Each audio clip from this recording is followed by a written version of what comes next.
Bapak Erick Thohir. Bapak Erick Thohir lahir di Jakarta tanggal 30 Mei tahun 1970. Bapak Erick Thohir adalah putra dari Bapak Teddy Thohir dan seorang pengusaha yang membesarkan Astra International.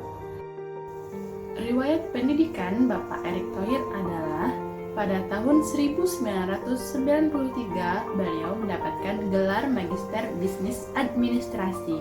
Kemudian pada tahun 2023 beliau mendapatkan gelar Doktor Kehormatan di bidang Bisnis Manajemen Strategi Universitas Brawijaya.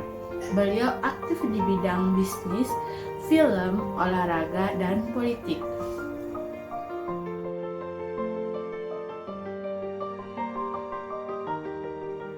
Kami menjadikan Bapak Erick Thohir sebagai contoh role model berakhlak, yaitu dari sisi berorientasi pelayanan adalah pertama, Bapak Erick Thohir aktif di sosial media sehingga keluhan masyarakat bisa langsung direspon oleh beliau. Setelah beliau menjabat sebagai Menteri BUMN, beliau membuat kebijakan bahwa BUMN harus menjadi pelayan publik dan service oriented kepada masyarakat. Accountable. Bapak Erick Thohir berhasil membawa Kementerian BUMN mendapat hasil audit BPK wajar tanpa pengecualian pada tahun 2021 dan berhasil melakukan transformasi di tubuh BUMN dengan melakukan perampingan membuang direksi BUMN yang bermasalah. Nilai kompeten. Beliau juga mendapatkan titel Menteri dengan kinerja dan popularitas terbaik menurut survei Indonesia Political Opinion. Selain itu beliau mahir dalam bernegosiasi. Sebagai contoh beliau berhasil menyelamatkan sepak bola Indonesia dari sanksi berat FIFA terkait pembatalan sebagai tuan rumah Piala Dunia U20. Nilai harmonis.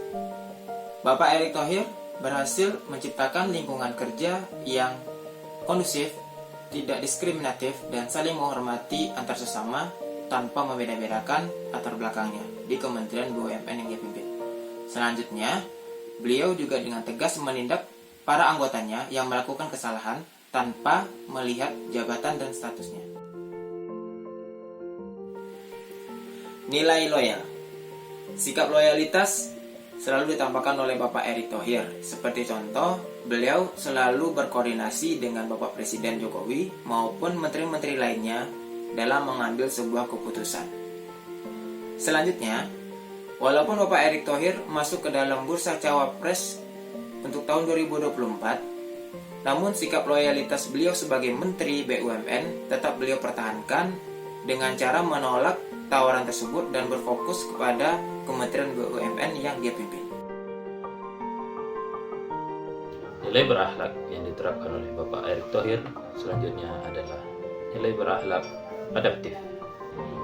Bapak Erick Thohir berhasil memangkas peraturan Menteri BUMN yang sebelumnya berjumlah 45 peraturan menjadi 3 peraturan.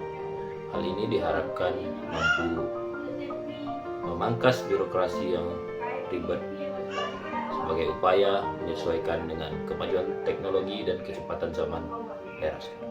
Bapak Erick Thohir juga telah menandatangani MOU Indonesia 4.0 yang diharapkan mampu mempercepat perkembangan teknologi yang ada di Indonesia. Salah satu dari nilai-nilai berakhlak adalah nilai kolaboratif. Bapak Erick Thohir menerapkan nilai kolaboratif dengan terbuka kepada perusahaan, baik dalam maupun luar negeri, untuk melakukan kerjasama dengan Kementerian BUMN. Selain itu, Bapak Erick Thohir juga melakukan kolaborasi berupa rapat dengan DPR RI membahas penyertaan modal negara. Berikut tadi adalah bentuk penerapan nilai berakhlak dari tokoh Erick Thohir. Nah, bagaimana dengan penerapan nilai berakhlak yang ada pada dirimu?